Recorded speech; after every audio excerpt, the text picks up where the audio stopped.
I am Remy. I'm a 28-year-old civil servant. I work at the Labor Standards Supervision Office. Every day, I receive various consultations and visit different companies for investigations, leading to busy days. It's a physically and mentally demanding job, but I find fulfillment in it.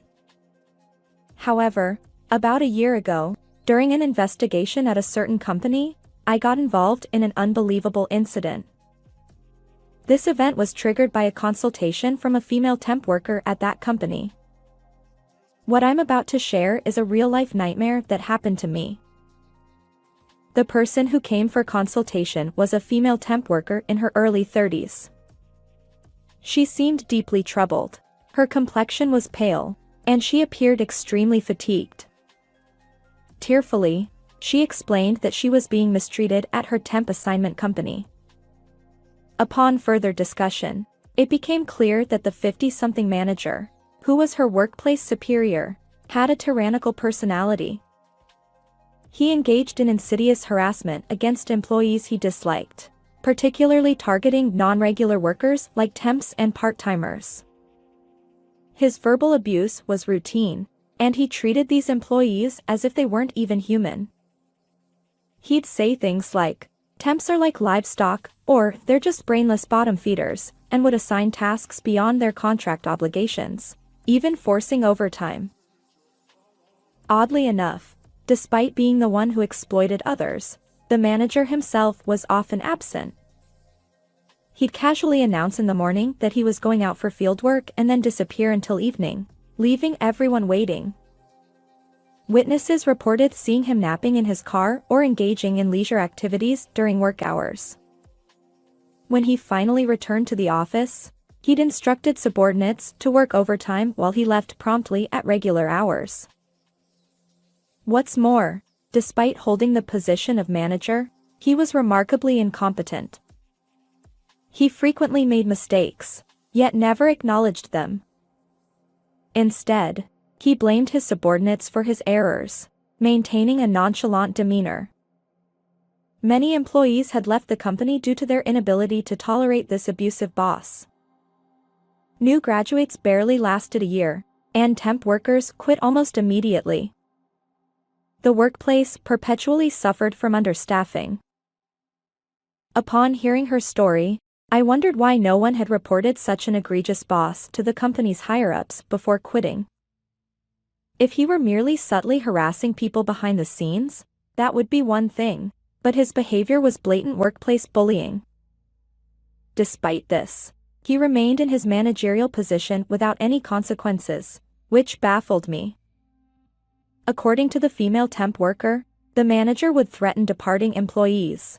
"If you dare report me to the CEO or the temp agency, I'll spread nasty rumors about you among all the industry peers I know." Indeed, when faced with such threats, even innocent employees who haven't done anything wrong might become fearful. The cunning manager is capable of anything against those who oppose him. He could spread baseless rumors, ensuring they never find employment again. That's why the manager's misdeeds remain hidden indefinitely. Everyone suffers in silence. I've reached my limit too. The woman tearfully confided. A few days after receiving this consultation, I visited the temp workers' company. This time, it was an unannounced inspection, what we call a surprise investigation. Given the nature of the complaint, which hinted at illegal long working hours and overtime, I was curious about the manager himself. Soon, I would personally witness just how wicked he truly was. Upon arriving at the company, I was surprised. Expecting a gloomy workplace due to the terrible boss, I found the opposite. The building was new, the office had a bright atmosphere, and there was even a spacious employee cafeteria. After admiring the workplace, I headed to the reception desk to introduce myself as a labor standards inspector. The receptionist promptly called the HR department, but unfortunately, the responsible person was busy with other visitors. So, I waited near the cafeteria menu, hoping the HR representative would arrive soon. After a few minutes, a middle-aged man approached me. Initially, I thought he might be from HR, but he seemed more interested in entering the cafeteria. I stepped aside to avoid blocking his way, but then he unexpectedly stopped right in front of me. His gaze scrutinized my face, and he asked, Who are you? Haven't seen your face before. Are you a new temp worker? I reached for my business card to introduce myself, but before I could, he blurted out, It's quite audacious for a temp like you to use the employee cafeteria. It dawned on me. I was still in my 20s, and my appearance could easily be mistaken for that of a temp worker. But then, I realized something crucial. The fact that he openly looked down on temp workers likely meant that this man was indeed the problematic manager. Curious, I glanced at the ID badge hanging from his neck, and as expected, it confirmed my suspicions. He was the very same manager the woman had complained about. Although I had hoped to meet him at some point, I never expected to encounter the manager face-to-face just before the investigation. It caught me off guard. However, since this was a rare opportunity, I decided to ask the manager directly, Does this company have a rule prohibiting temp workers from using the employee cafeteria? The manager's mood seemed to sour, and he retorted, What? What nonsense is this?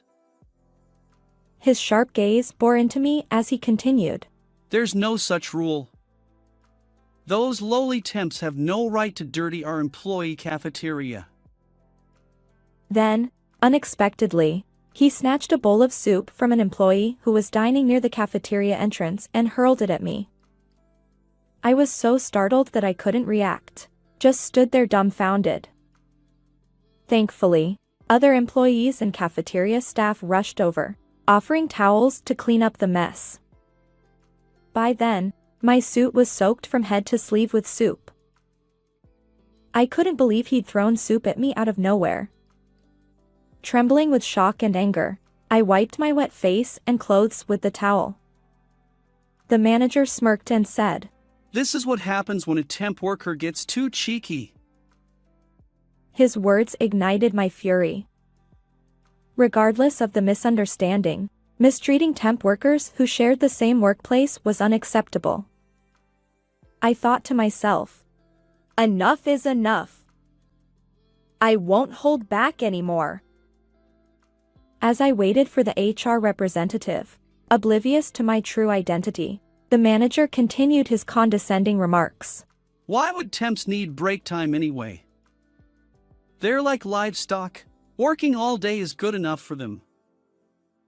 That's when I confronted him. Did you know that labor laws apply to temp workers too? The manager scoffed. Ha! Who cares about those petty laws? He leaned in, still unaware of my role, and challenged me. You wouldn't dare report me to labor standards, would you? Even as a temp?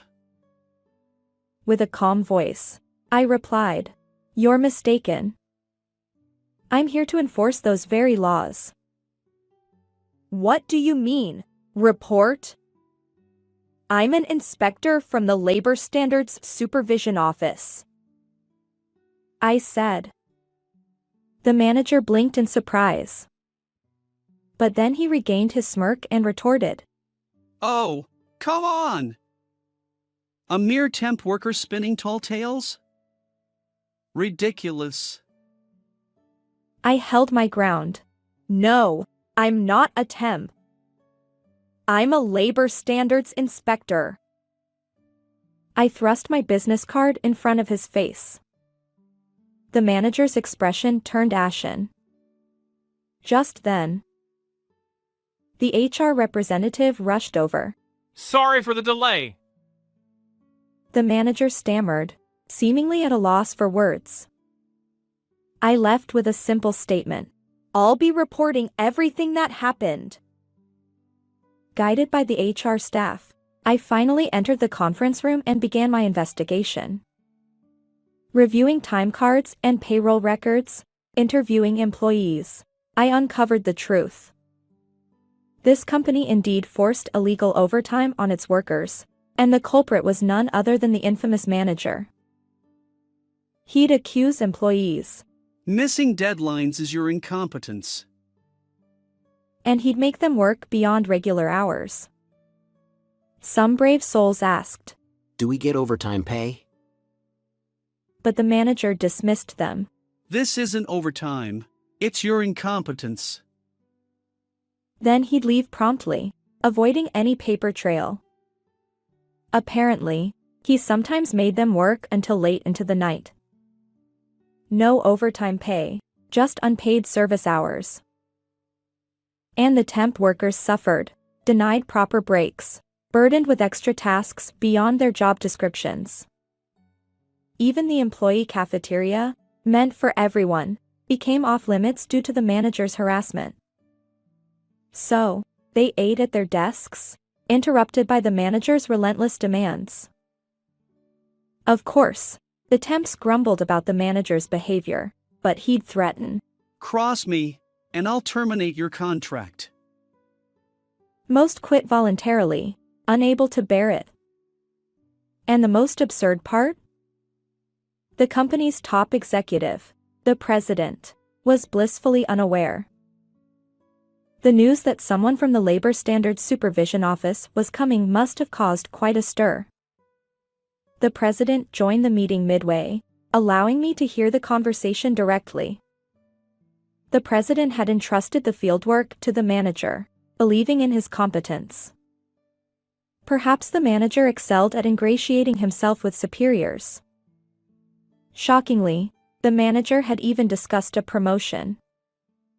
Although that's certainly off the table now due to recent events, he had exploited the president's trust to mistreat employees for a long time. How many people had suffered due to the manager's actions? It's hard to fathom.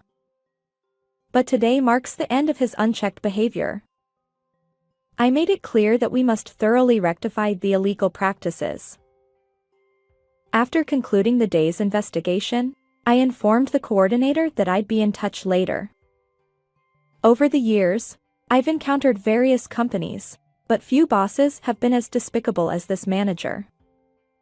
With a sigh, I headed toward the company entrance. However, just as I approached the automatic doors, something unexpected happened. The manager, drenched in sweat, chased after me. I had no desire to see his face again, but he blocked my way, insisting. My sincere apologies for earlier. I stepped back, and other employees glanced our way. The manager continued, unfazed. I had no idea you were from the Labor Standards Supervision Office. I deeply regret my rude behavior. His trembling voice and sudden change in demeanor left me dumbfounded. Only moments ago, he'd looked down on me as a temp worker. Now, he groveled, trying to appease me. Perhaps he finally recognized his incompetence and maintained his self-esteem by belittling those in weaker positions. I responded coldly. It's too late for apologies now. Expect strict guidance soon. Please cooperate accordingly. The manager stammered. But... Undeterred, I added. And incidentally, I'll be filing a formal complaint. His eyes widened. A complaint? I explained. Your actions qualify as assault under the law. You intentionally scalded me with soup. Whether I'm a temp or a labor standards inspector, such behavior is unacceptable. The mention of the assault left the manager trembling. He pleaded. Please, spare me from involving the police. Despite his pale face and repeated apologizing, I remained unyielding. You've tormented countless people by abusing your position. reflect on your actions, and make amends. With that, I left him behind, heading out of the company. Upon returning for further investigation, I learned that the manager had already resigned.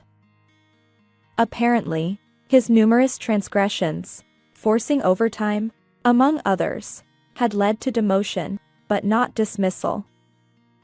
Desperate to cling to the company, he'd realized he had nowhere else to go. However, my complaint led to his arrest. Although he received probation, he couldn't stay at the company any longer.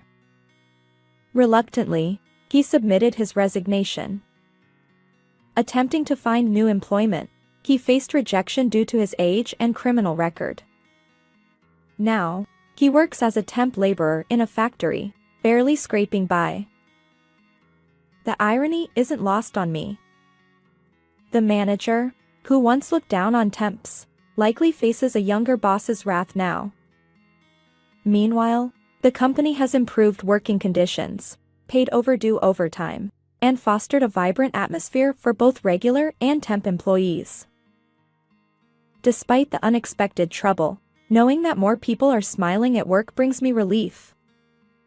I'll continue giving my best in this job. How did you like this story? If you enjoyed it, consider subscribing to our channel. Until next time.